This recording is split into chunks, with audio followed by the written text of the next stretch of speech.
Hello everyone. Students, in the previous lecture, you know that we have gone through the concept of equilibrium constant when the partial pressures are used, as well as क्या होता है relationship between the Kp and Kc.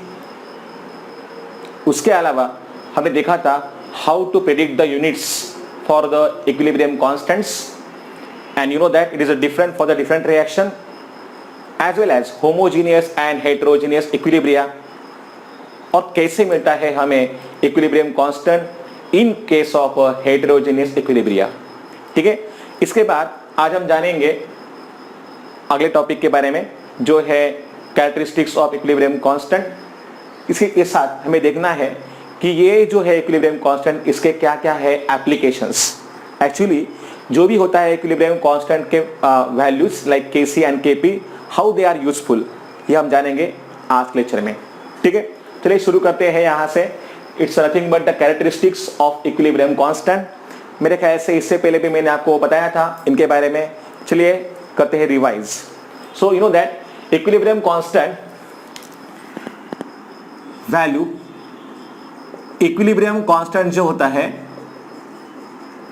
Equilibrium constant is independent of initial and I will say here initial concentrations of reactants और products. जैसे कि आपको पता है जब हम यहाँ पे निकालेंगे Kc का वैल्यू तो उसमें जो भी रहते हैं concentrations, they are the concentrations at the equilibrium. इसीलिए इनिशियल क्या है कॉन्सेंट्रेशन रिएक्टेंट का या फिर प्रोडक्ट का, इसके ऊपर Kc का वैल्यू डिपेंड नहीं करता है. This is the first characteristic, you know that. Then the value of equilibrium constant, the value of equilibrium constant depends on temperature.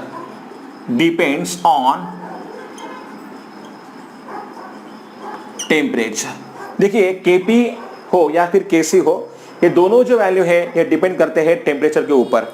You know that because temperature it is having much more effect on the pressures, I mean partial pressures also. Eight the same time इसका effect होता है volume पे. तो यहाँ पे अगर हम कहते हैं कि नो मोलर कॉन्सेंट्रेशन, मतलब यहाँ पे क्या आएगा, number of moles upon volume. तो यहाँ पे वॉल्यूम में बदलाव आएगा जब भी यहाँ पे टेम्परेचर बढ़ेगा. तो obviously as per the Charles law यहाँ पे क्या हो जाएगा, वॉल्यूम बढ़ जाएगा with the increase in the temperature. At the same time जब भी यहाँ पे टेम्परेचर बढ़ता है तो प्रेशर भी यहाँ पे बढ़ेगा. नो दैट गे-लुसाक्स लॉ के अनुसार. So that's why here the value of equilibrium constant, it depends on the temperature. Okay, then the third characteristic is here. Yes, equilibrium constant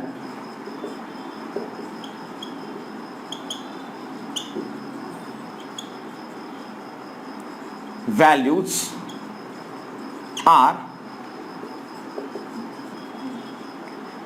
characteristic property, I will say here, are characteristic property of any reversible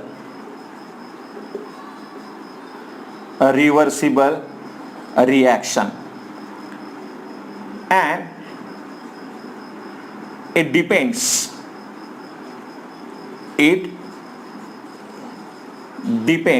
on the form of chemical reaction, we can say here, of the reaction. जैसे कि आपने देखा कि units of Kc जो हमने देखे थे दो एग्जांपल्स प्रीवियस लेक्चर में, तो एक के लिए Kc का वैल्यू आया था बिल्कुल जीरो.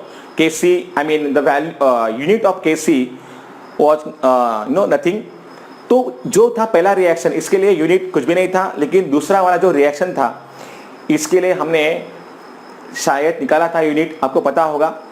तो you know that units generally moles per decimetre cube का जो भी पावर होता है, ये जो फॉर्म होता है रिएक्शन का, इसी फॉर्म के ऊपर डिपेंड करता है इक्विलिब्रियम कांस्टेंट का वैल्यू, ठीक है। So it's different for different reaction, okay.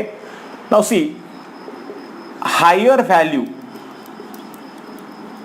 higher value of equilibrium constant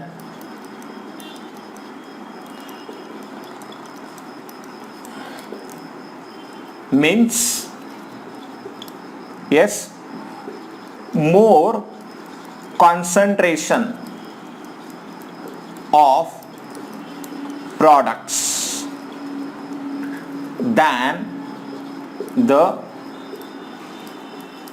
reactants, ठीक है। देखिए ना, फॉर एग्जांपल केसी के लिए अगर हमने इक्वेशन लिखा, फॉर एग्जांपल यहां पे लिखिए कि molar concentration of C raise to small C that of D raise to small D, अगर ये हमने माना कि है प्रोडक्ट्स और यहां पे ए और बी ये जो है ये है रिएक्टेंट्स, तो केसी का वैल्यू अगर ज्यादा आता है इसका मतलब यहां पे क्या होना चाहिए, there is a more concentration of products C and D, okay. और यहां पे कम होना चाहिए concentration of the reactants A and B.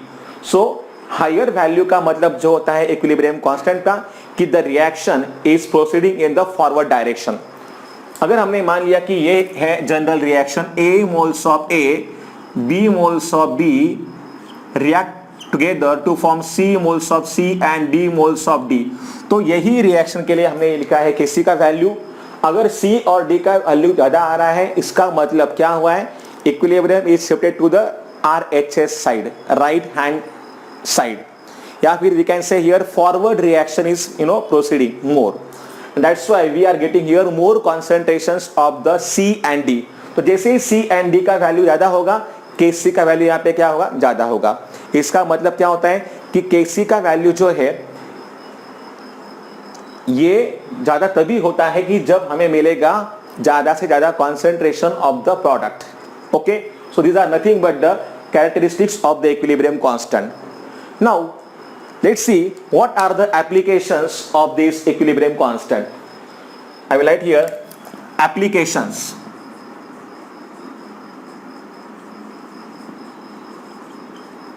Of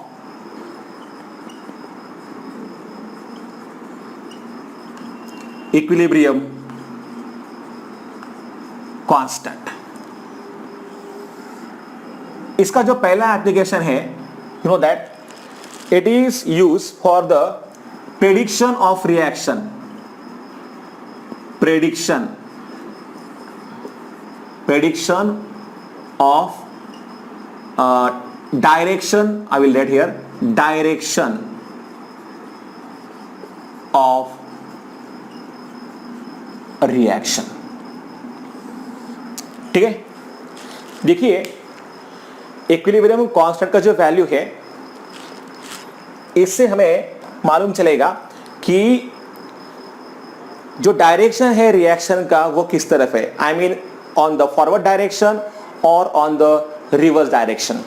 कैसे, देखिए ये जो मैंने लिखा है equation, it is nothing but the equation for the equilibrium constant Kc, और यहां पे ये जो है molar concentration of C, D, A, B, these are nothing but the equilibrium concentrations। क्या है ये होते हैं इक्विलिब्रियम कॉन्सेंट्रेशंस। लेकिन इक्विलिब्रियम आने से पहले या फिर अगर हमने पकड़ा कि ये जो है कॉन्सेंट्रेशंस ये इक्विलिब्रियम कंडीशन में नहीं है, ये तो एक तो इक्विलिब्रियम आने से पहले है, ऐसे में अगर हम यही इक्वेशन यहाँ पे लिखेंगे तो हमें यहाँ पे मिलता है एक टर्म जिसको हम लोग बोलते हैं QC। That QC is again same here, molar concentration of C raised to small c, molar concentration of D raised to small d, ठीक है, ये C में लिखता हूँ थोड़ा बड़ा, हाँ, molar concentration of A raised to small a and that of B raised to small d। Now see here, अभी देखिए ये जो मैंने लिखा है, आपने आप अगर मुझे बोलोगे कि सर ये और ये दोनों तो सेम ही लग रहे हैं, but you know difference is that these are nothing but the equilibrium concentrations, चाहे वो रिएक्टेंट का हो या फिर हो प्रोडक्ट का। लेकिन ये जो है concentrations, these are before the equilibrium we can say, okay या फिर इक्विलिब्रियम पे नहीं आते हैं ये। तो इसको हम लोग जो बोलते हैं QC को, this QC is called as reaction quotient. क्या बोलते हैं इसको हम लोग? This is called as reaction quotient, ठीक है। But remember this concentrations are not equilibrium concentrations, ठीक है। तो QC का वैल्यू और KC का वैल्यू में क्या डिफरेंस है ये आपको अभी समझ में आया होगा मेरे ख्याल से। तो QC and KC you know, इनसे हमें पता चलेगा कि रिएक्शन कौन सी दिशा में है। See for this I have drawn a diagram here. ये जो दिख रहा है आपको रेड वाला, ये है फॉर QC एंड जो ब्लू वाला हमने निकाला है यहाँ पे, ये है KC। नाउ सी यहाँ पे अगर आप देखोगे the KC, the first condition is here, KC is yes greater than QC, you know the first diagram we are looking for। तो यहाँ पे जो KC का वैल्यू है ये ज्यादा दिख रहा है हमें, और जो वैल्यू है QC का ये हमें कम दिख रहा है यहाँ पे। तो ऐसे में हम लोग कह सकते हैं कि देखिए KC का वैल्यू ज्यादा कब होता है? जब ज्यादा होता है मोलर कॉन्सेंट्रेशन ऑफ प्रोडक्ट्स।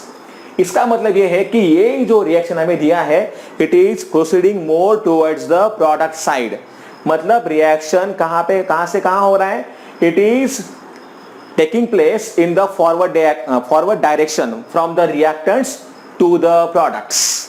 तो पहला जो हम यहाँ पे लिखा है equation, KC is greater than QC, means here the reaction proceeds in forward direction, ठीक है।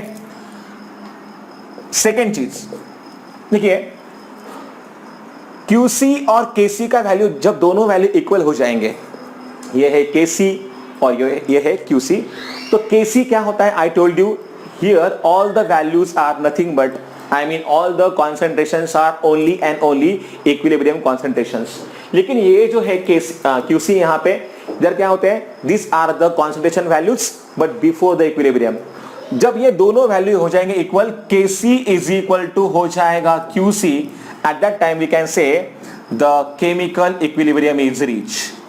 Equilibrium is reach. यहां पे ना तो रिएक्शन फॉरवर्ड डायरेक्शन में होगा, ना तो ये होगा रिवर्स डायरेक्शन में।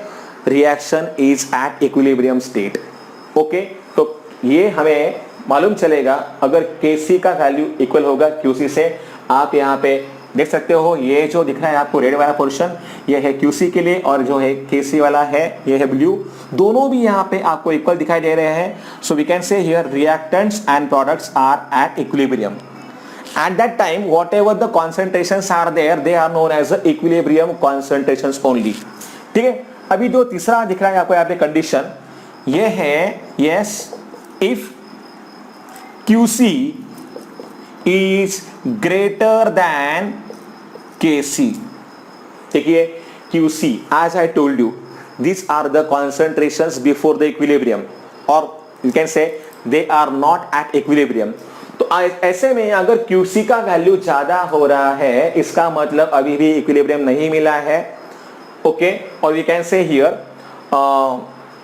यहां पे जो डायरेक्शन होगा, yes the direction of the reaction क्या होगा? It is from the product to the reactant side. देखिए ना, जैसे ही हम यहाँ पे रिएक्शन शुरू करेंगे तो पहले क्या होगा? रिएक्टेंट A ये रिएक्ट होगा B के साथ, और आपको C and D मिलने लगेंगे, ठीक है। C and D, so we can say initially the concentration of reactant A and B, it will go on decreasing slowly, and the concentration of products C and D, it goes on increasing slowly. Concentration of reactant goes on decreasing, and the concentration of product, it goes on increasing slowly. लेकिन अगर यहाँ पे QC का value ज्यादा आएगा, इसका मतलब होता है क्या कि ये जो है रिएक्शन C और D जैसे ही फॉर्म हो गए तो आपको वापस A और B तो मिलना ही है। इसका मतलब ये जो रिएक्शन है ये रिवर्स डायरेक्शन में हो रहा है जब QC का वैल्यू ज्यादा आएगा। आप अगर यहाँ पे देखोगे तो यहाँ पे QC का वैल्यू है ज्यादा as compare to KC। So we can write here the reaction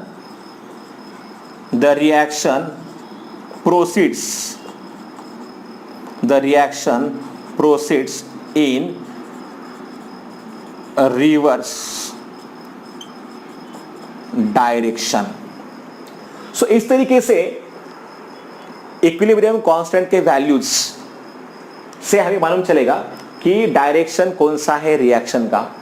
इसके साथ ये जो दिख रहे हैं आपको एरोस, ये है मूवमेंट टुवर्ड द इक्विलिब्रियम। देखिए, और ये जो है जैसे ही क्या होगा, देखो यहाँ पे A एंड B हो जाएंगे रिएक्ट, आपको मिलेगा C and D।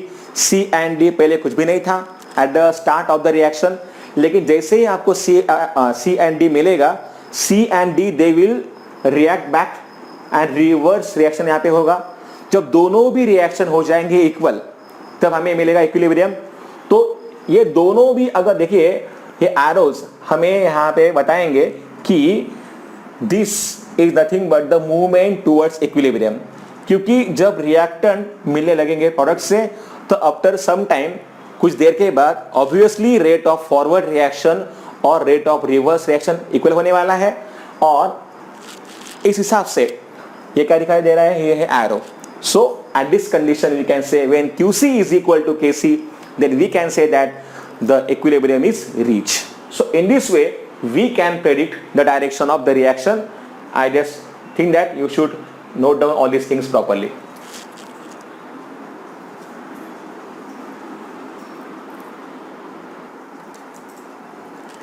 Students, now let's see here the second application of the equilibrium constant, जो कि है to know the extent of reaction. इससे हमें मालूम चलेगा from the value of KC how much is the extent of reaction. ठीक है, इससे पहले let me tell you, जो भी हमने किया था prediction of direction of the reaction on the basis of QC and KC value, इसने टाइम के बारे में कुछ भी कमेंट नहीं किया है। So it does not take time into consideration. ठीक है, तो this thing you have to remember. Now see to know the extent of reaction, जो कि है second application of the equilibrium constant. If you know, अगर हमने यहाँ पे वापस यही रिएक्शन को ले लिया, you know molar concentration of A react with that of the B, I am sorry, reactant A react with reactant B to produce suppose C and D here, then we can write here the expression for Kc, that is molar concentration of a C raised to small c then D raised to small d upon molar concentration of A raised to small a and B raised to आएगा यहाँ पे small b। ठीक है, ये है Kc के लिए expression.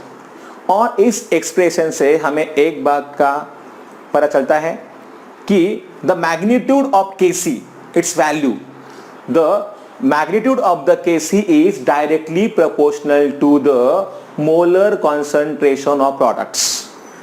जितना ज्यादा होगा C और D का वैल्यू, आई मीन उनका मोलर कॉन्सेंट्रेशन, उतना Kc का वैल्यू ज्यादा होगा। So the first thing we have to say here, the magnitude of the Kc is directly proportional to molar concentrations of the product. Second thing, the magnitude of the Kc is inversely proportional to the molar concentrations of the reactant. A और B का value जितना कम होगा उतना ही यहाँ पे Kc का value ज्यादा आएगा। ठीक है ना, तो so these two things you have to remember. Now see, ये जो हमें दिया है, this arrow indicates here the extent of the reaction. अगर आप यहाँ पे देखोगे तो यहाँ पे हमने वैल्यूज लिखे हैं। यहाँ पे वैल्यू है 10⁻³ Kc का वैल्यू जब एग्जैक्टली 1 होगा तो पता है आपको क्या होता है वैल्यू यहाँ पे, C its value is at nearly the equilibrium. Okay, and when the value of Kc is large, that is 10⁻³ के आसपास और उससे आगे, तो यहाँ पे एक पता क्या होता है कि you know on this direction the values are very very large and on this direction values are very very small, क्योंकि अगर यहाँ पे 10⁻³ है तो इसके आगे और वैल्यूज यहाँ पे क्या हो जाएंगे, कम हो जाएंगे, और इस तरफ क्या हो जाएंगे, वैल्यूज बढ़ जाएंगे. Now see the larger the value of equilibrium constant Kc, greater the reaction proceed to the right before the equilibrium state.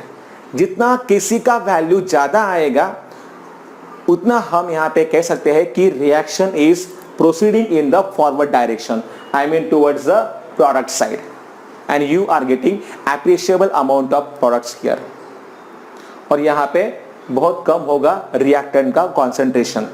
Larger the value of equilibrium constant Kc, greater the reaction proceed to the right hand side before reaching the equilibrium. देखिए, as I told you, initially हम लोग लेंगे reactants को, फिर वो क्या करेंगे, reaction करेंगे और आपको मिलेंगे प्रोडक्ट्स. धीरे धीरे यहाँ पे क्या होने लगेगा, concentration of reactant will decrease and the concentration of the product will increase. तो यहाँ पे Kc का वैल्यू ज्यादा होना, इसका मतलब बहुत सीधा है कि आपको क्या मिल रहा है, you are getting more and more amount of the product. Equilibrium is, I mean reaction is favoured in the forward direction. यही तो यहाँ पे लिखा है. The larger the value of equilibrium constant, greater the reaction proceed to the right hand side before reaching the equilibrium state. ठीक है. Now 10⁻³ to 10⁻³ के बीच में ये जो है, यहाँ पे क्या होगा, appreciable concentration of reactant and products are present at the equilibrium. ठीक है. वी आर सेइंग हियर, यहाँ पे क्या होगा, appreciable concentrations of the reactants and products are present at equilibrium. तो यहाँ पे ये हम लोग कह सकते हैं. इस तरफ के जो वैल्यूज आएंगे, जितने ज्यादा यहाँ पे वैल्यू मतलब कम आएंगे, ज्यादा नहीं, क्योंकि यहाँ पे हम लोग क्या कर ले रहे हैं, स्मॉल वैल्यूज. जितने भी यहाँ पे वैल्यूज कम आएंगे, स्मॉल होंगे values, means the reaction proceeds hardly at all. मतलब आपको समझना है वैल्यूज को देख के कि गिवन रिएक्शन में Kc का वैल्यू क्या है. अगर वो 10⁻³ से भी कम है तो हम यहाँ पे कह सकते हैं the reaction is hardly proceeding towards the equilibrium. Reaction will never go to completion. On the other hand, यहाँ पे अगर Kc का वैल्यू हमें ज्यादा मिलेगा, ज्यादा मतलब मोर देन 10⁻³, तो यहाँ पे हम लोग क्या कह सकते हैं, reaction proceed nearly to completion and the reaction is proceeding in the forward direction. more and more, or we can say significant concentration of the products can be obtained. ठीक है. तो देखिए, इसके लिए ये और समझने के लिए हम लोग लेते हैं ये एग्जांपल. बस आपको यहाँ पे याद इतना ही रखने का है कि 10⁻³ से अगर वैल्यू कम आ रहा है, ऐसा रिएक्शन बहुत हार्ड होता है प्रोसीड होने के लिए टुवर्ड्स द फॉरवर्ड डायरेक्शन. और अगर उसका वैल्यू आएगा ज़्यादा तो हम यहाँ पे क्या कह सकते हैं, we are getting here significant concentrations of the products and reaction will go to completion. ऐसा रिएक्शन कंप्लीट होगा. और ये ऐसा रिएक्शन क्या होगा, ये कभी भी कंप्लीट नहीं होगा. It's a very very hard to proceed. देखिए यहाँ पे हमें दिया है, now let's distinguish here this two reactions. एक ही रिएक्शन है लेकिन मैंने लिखा है रिवर्स मैनर में. यहाँ पे क्या लिख रहा है हमको कि 2 moles of H2 reacts with 1 mole of O2 to give 2 moles of H2O. यहाँ पे हमें मिलेगा water in a gaseous state and in the other reaction H2O का यहाँ पे हो रहा है dissociation, आपको मिलेगा H2 and O2. आपको पता है how to apply the law of mass action. तो Kc is equal to क्या आएगा, molar concentration of the product, और जो है इसका स्टोइकोमेट्रिक कोएफिशिएंट ये जाएगा पावर पे. Same as here we can write, same here we can write for Kc dash. ये अगर Kc है तो इसका रिवर्स लिखा है मैंने, that's why the symbol is here Kc dash. ठीक है. या फिर you can write here K dash C. तो ये जो है इसका वैल्यू अगर हमने देखा तो मिलेगा हमें 2.4 इंटू 10⁻47, और ये वैल्यू आता है एट 500 केल्विन. और अगर आप यहाँ पे देखोगे तो value of K dash C जो है ये आ रहा है 0.41 इंटू 10⁻47. तो अगर हमें इन दोनों रिएक्शंस को कंपेयर करना है तो what we have to say here, the first point we have to write here is nothing but the value of Kc. We can write here the value of Kc is very large. देखो ना, value जो है Kc का कितना आ रहा है 2.4 into 10⁻47। It is much greater than 10⁻3। यहां पे क्या है, the value of Kc is very small। We can write here Kc का जो वैल्यू यहाँ पे दिया है, ये है वो value. It is yes less than 10⁻³ isn't it? So we have to say here, तो देखिए हमें यहाँ पे मिले हैं दो एक्सट्रीम कंडीशंस। ये है वेरी स्मॉल वैल्यू और ये है काफी बड़ा value. In this way we can write here at equilibrium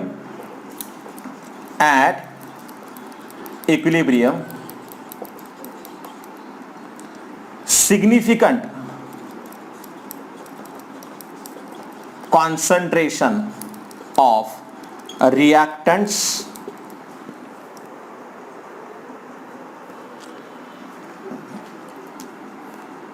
reactant नहीं होगा यहां पे, सिग्निफिकेंट कॉन्सेंट्रेशन ऑफ क्या होगा, प्रोडक्ट। क्योंकि अगर ये जाएगा कंप्लीशन में तो क्या होगा, ऑब्वियसली रिएक्शन जो है ये क्या होगा, it will proceed to the forward direction. At equilibrium significant concentration of product can be obtain. यहां पे क्या लिख सकते हैं हम लोग, at equilibrium significant concentration of reactant we can get। ऐसा जो रिएक्शन है, the reaction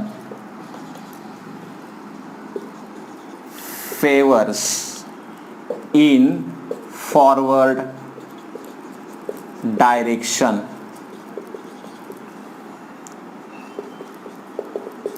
the reaction favors in reverse direction या फिर backward direction। such a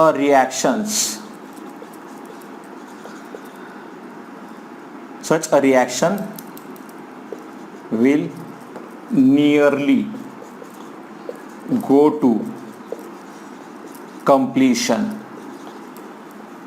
और ये जो है reaction, such a reaction is hardly go to completion, क्योंकि Kc का वैल्यू क्या है, बहुत कम है। So in this way, from the value of Kc we can just know the extent of reaction। okay, so ये है points of differences in the two reactions, और इससे हमें मालूम चलेगा कि what is the extent of the reaction. ठीक है, so this is the second application. Note down all this details in your notebook. And now let's see here the third applications of the equilibrium constant.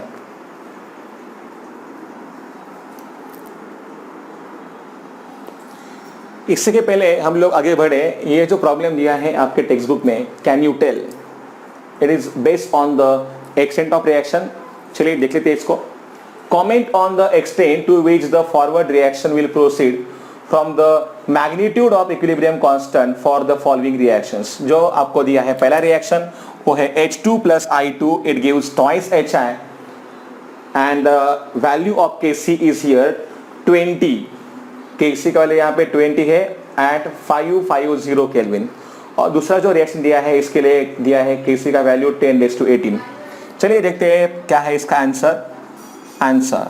Question number 1 का क्या है, यहाँ पे दिया the value of Kc is equal to 20 at 550 kelvin, जो कि है present in between 10⁻³ to 10⁻3। if the value of Kc is in the range 10 raised to minus 3 to 10 raised to 3, then the reaction is at equilibrium. हमने draw किया था, देखिए पता है आपको, अगर इस रेंज में वैल्यू है तो हम लोग यहाँ पे क्या बोलते हैं, the reaction is at equilibrium. Okay, और इसका जो वैल्यू है केसी का, ये भी आ रहा है 20, it's in the same range. So we can say here the reaction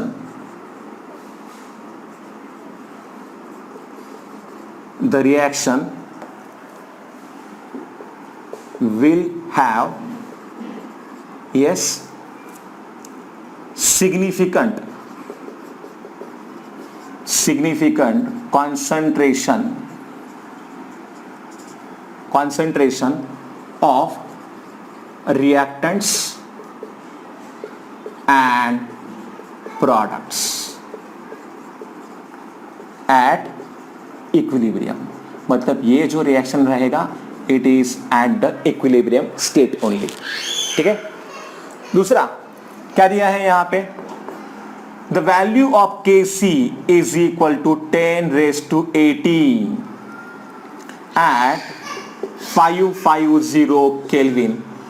so this value of Kc it is much greater than 10 raised to 3. हमें पता है जब Kc का वैल्यू क्या होता है, it is greater than 10 raised to 3, then we can say the reaction will proceed towards the forward direction and nearly go to completion. So in this way we can answer the type of questions. आया समझ में? बस Kc का value देखना है आपको और करना है प्रेडिक्ट कि क्या है. मतलब 10 raised to minus 3 से लेकर 10 raised to 3 के बीच में अगर उसका वैल्यू रहा, then we can say the reaction is at equilibrium. Less than अगर है 10 raised to minus 3, such a reaction is hardly proceed in the forward direction and will never go to completion. But the value of Kc is greater than 10 raised to 3, then we can say such a reactions they proceed in the forward direction and such a reactions will definitely go to completion. ठीक है, note down these things properly.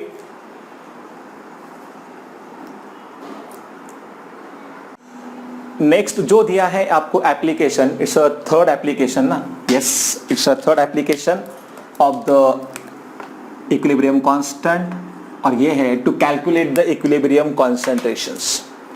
Before that आपके text book में जो question दिया है देखो, use your brain power, page number है 183 पे दिया हुआ. The value of Kc for the dissociation reaction H2 gaseous gives twice H gaseous is 1.2 into 10 raised to minus 42 at 500 Kelvin. Does the equilibrium mixture contain mainly H2 molecule or H2 atoms? Sorry, H atoms. तो ये आपको पूछा गया है. You know that merely by knowing the value of Kc, अगर आप यहाँ पे देखोगे the value of Kc is very very small. क्या है वो value? It's a 1.2 into 10 raised to minus 42, जो कि काफी कम है. No, it's a very very small than 10 raised to minus 3. तो ऐसे में हम लोग क्या बोलते हैं, when the value of Kc is very very small than the 10 raised to minus 3 power, at that time what we have to say here, a very small fraction of reactant will go to product. A very small fraction of reactant will go to product. मतलब ऐसा जो reaction है, it's a very hard to proceed. That's why यहाँ पे हमें क्या देखने को मिलेगा, we will get here significant concentration of reactant only, क्योंकि बहुत थोड़ा फ्रैक्शन रिएक्टेंट में से क्या हो जाएगा, चेंज हो जाएगा in the products. That's why here the answer should be क्या होगा यहाँ पे, yes there is a presence of only H2 molecule, क्योंकि in such a case from the value of Kc we can say that significant concentration of H2 molecule will be present because reaction is very hard to proceed in the forward direction. ये है उसका answer. ठीक है, you can write now, it's very easy. Now let's see here to calculate the equilibrium concentrations. देखिए अगर आपको Kc का value पता है then you can find the concentration of any of the substance. कैसे? Let's see here. अगर आपको यहाँ पे रिएक्शन दिया है, it is the same reaction that is given in a textbook. क्या दिया है आपको? Suppose the reaction is given to you is acetic acid CH3COOH. ये है acetic acid. When it will react with ethanol, ethyl alcohol भी इसको हम लोग बोल सकते हैं. ये भी है aqueous state में. यहाँ पे हो जाएगा रिएक्शन दोनों के बीच में और आपको यहाँ पे मिलेगा ester CH3COO C2H5. aqueous C लिखेंगे इसको भी हम लोग and then there is a formation of H2O as well. H2O is in a liquid state. यहाँ पे हमें जो मिला इसका नाम है इथाइल और इतना जो ग्रुप है इसका नाम है एसीटेट. सो ये है यहाँ पे इथाइल एसीटेट, ये है एस्टर. चलिए इस रिएक्शन के लिए हम लोग देखते हैं कि कैसे निकालेंगे हम लोग कॉन्सेंट्रेशन. ठीक है, H2O भी इन्होंने aqueous C लिखा है. H2O को हम लोग जनरली लिखते हैं लिक्विड. ठीक है, whatever. चलो अभी हम यहाँ पे क्या करेंगे. Now see the value of Kc for this reaction is equal to 4 और हमें जानना है कि इनके क्या होने चाहिए इक्विलिब्रियम कॉन्सेंट्रेशंस. इसके लिए मैं काम करता हूँ, मुझे यहाँ पे एक टेबल बनाना पड़ेगा and I will write that table like this here. एक काम उससे पहले हम यहाँ पे काम करेंगे. Let's take here 2 moles right ना. सो पहले हम यहाँ पे लेंगे 2 मोल्स को. यस, दोनों के हम यहाँ पे लेंगे स्टार्ट में 2 मोल्स लेंगे. 2 moles of acetic acid and 2 moles of ethanol we will combine together. दोनों से हम रिएक्शन को पहले शुरू करेंगे क्योंकि अगर हमें चाहिए इक्विलिब्रियम तो रिएक्शन पहले शुरू करना होगा हमें. और हम लोग यहाँ पे कर रहे हैं with the help of 2 moles each of the acetic acid and 2 moles of ethanol. ठीक है, so I will write this reaction like this here CH3COOH. ठीक है, फिर C2H5OH. We are getting here CH3COO C2H5 plus H2O. इधर मुझे लिखना पड़ेगा initial number of moles, initial moles. दूसरा यहाँ पे आएगा मोल्स एट इक्विलिब्रियम और तीसरा यहाँ पे लिखेंगे हम लोग मोलर कॉन्सेंट्रेशन एट इक्विलिब्रियम. ठीक है, सो देखिए एट द स्टार्ट जैसे हम यहाँ पे रिएक्शन को शुरू करेंगे हमने क्या किया है, हमने लिया है 2 मोल्स एसिटिक एसिड का और 2 लिया है हमने इथेनॉल का.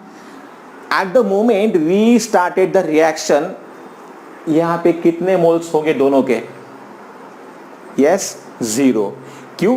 क्योंकि रिएक्शन तो हमने शुरू किया है अभी. जैसे एट द मोमेंट हमने रिएक्शन शुरू किया तो वहां पे नहीं होगा एस्टर या फिर वाटर. जब ये दोनों रिएक्ट होंगे तब आपको मिलेगा ये दोनों. तो यहाँ पे मैं दोनों का लेता हूं 0 एज अ कॉन्सेंट्रेशन. आया समझ में? At the start of the reaction, you know, at the moment we start the reaction यहाँ पे दोनों के 0 नंबर ऑफ मोल्स होंगे. Moles at equilibrium. तो देखिए अभी यहाँ पे क्या होगा, ये 2 मोल्स में से कुछ पार्ट हो जाएगा रिएक्ट और जो पार्ट बचेगा वो हम लोग कैसे निकालेंगे. समझिए यहाँ पे x यहाँ पे पार्ट चला गया. So I will write it as a 2 - x क्योंकि एसिटिक एसिड के नंबर ऑफ मोल्स में से जो भी पार्ट निकल जाएगा, समझिए यहाँ पे x पार्ट निकल गया है तो कितना बचेगा, पहले था 2 उसमें से x पार्ट निकल गया है. So remaining part will be 2 - x. Here will be same 2 - x. ठीक है, अभी एसिटिक एसिड में से x पार्ट गया है, इसमें से भी x पार्ट गया है तो यहाँ पे जो दोनों फॉर्म होंगे इनके होंगे x and x as a number of moles at equilibrium. आया समझ में? तो ये जो X पार्ट है, मतलब ये दोनों जो है products ester as well as water, ये तो कहां से आएंगे? ऑब्वियसली ये इन दोनों से आएंगे, और इन दोनों से जो भी पार्ट यहाँ पे रिएक्ट हो जाएगा उन्हीं से तो ये दोनों फॉर्म होने वाले हैं।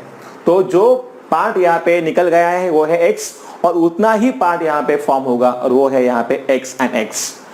Now the next point is here molar concentration at equilibrium.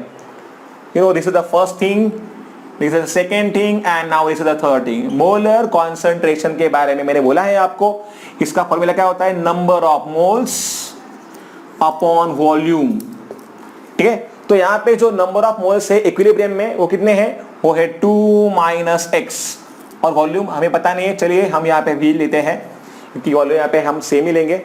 So 2 - x यहाँ पे आएगा, और इससे आएगा v is volume, 2 - x upon v इसके लिए भी आएगा, यहाँ पे आएगा x अपॉन v, और यहाँ पे आएगा x अपॉन v। वॉल्यूम सभी का यहाँ पे सेम होगा। ठीक है, so number of moles present पर लीटर हम लोग इसको बोलते हैं, यहाँ पे हम लोग लेंगे वॉल्यूम को। Let here v is nothing but the volume. ये हमने लिए हैं values of the molar concentrations at equilibrium. चलिए हम इस इक्वेशन को अप्लाई करते हैं law of mass action. So the value of Kc we will get here. Yes, क्या होता है उसका फॉर्मूला?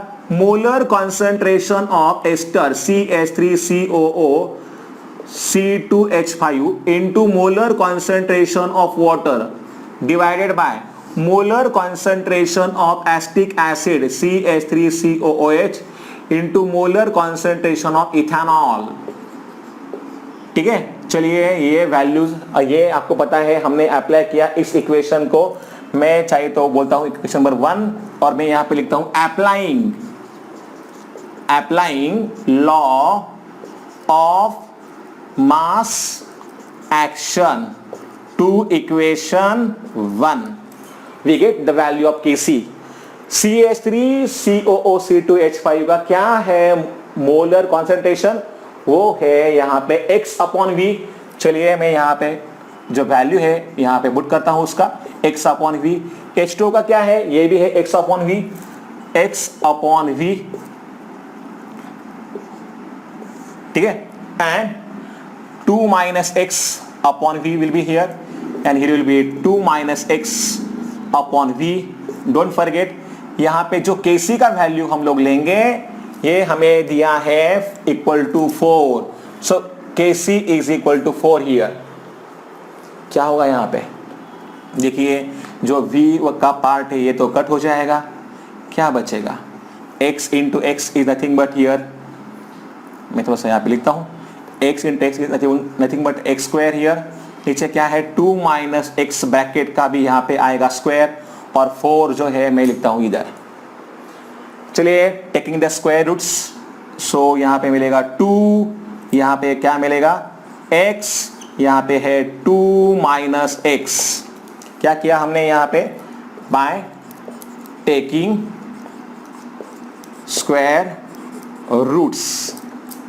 ठीक है, चलिए यहाँ पे आएगा 2, इसका x स्क्वायर का सिर्फ यहाँ पे x ही मिलेगा, आपको पता है। Now x is equal to क्या आएगा फिर? 2 इन ब्रैकेट 2 - x, 2 इंटू 2 यहाँ पे क्या आएगा? 4 minus 2 into x will be -2x, और यहाँ पे है x। ये जो है -2x अगर आएगा इस तरफ तो क्या हो जाएगा? x plus 2x is equal to 4, that's why 3x is equal to 4, that's why here x is equal to आएगा 4/3।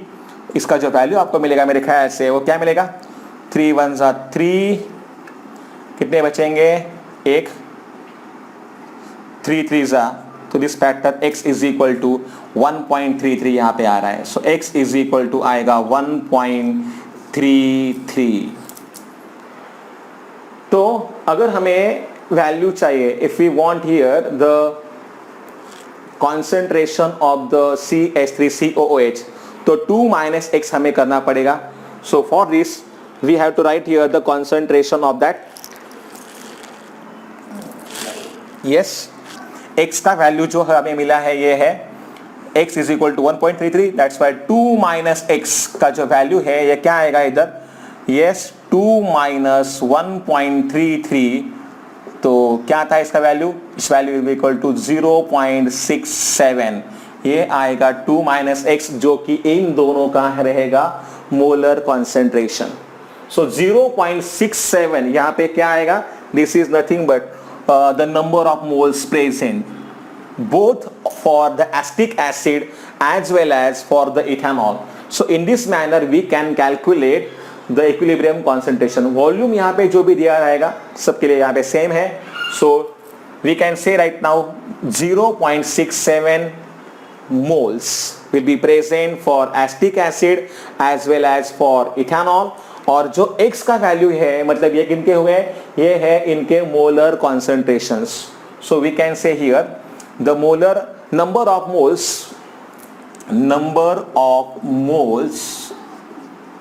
of yes CH3COO C2H5 and water is equal to क्या आएंगे, वो है x मतलब कितने हैं वो 1.33 and number of moles of yes CH3COOH and क्या है दूसरा इथेनॉल, इनके लिए क्या है 2 - x मतलब कितने हुए वो 0.67 moles. Don't forget these are nothing but the number of moles at equilibrium. So इस तरीके से हमें मतलब यूज होता है वैल्यू ऑफ Kc का. Kc का वैल्यू हमें पता था, तभी तो हम लोगों ने यहाँ पे इनके वैल्यूज फाइंड किए हैं, इनके नंबर ऑफ मोल्स फाइंड किए हैं. ठीक है. So note down these things properly in your notebook, and I think that for today it's enough. In the next lecture we will see the remaining topic. Till that time, take care, goodbye, see you in the next lecture.